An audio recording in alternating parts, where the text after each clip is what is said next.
राज्यभरात दूध उत्पादक शेतकरी आक्रमक, संभाजीनगरमध्ये दूध रस्त्यावर उतरून शेतकऱ्यांकडून निषेध।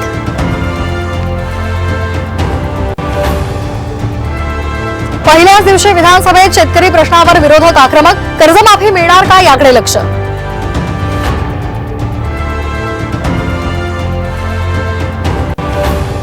हडपसरमधील विटंबनाच्या घटनेचे राज्यभरात पडसाद, पुणे, नाशिक, कोल्हापूरमध्ये हिंदुत्ववादी संघटनांकडून रास्ता रोको।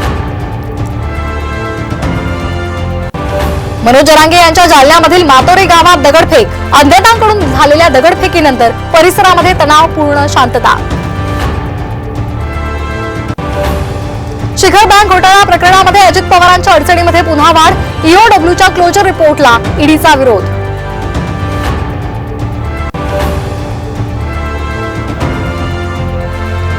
संत तुकोबाराय आज विठ्ठलाच्या दर्शनाला निघणार, पालखीचं पंढरपूरकडे प्रस्थान होणार।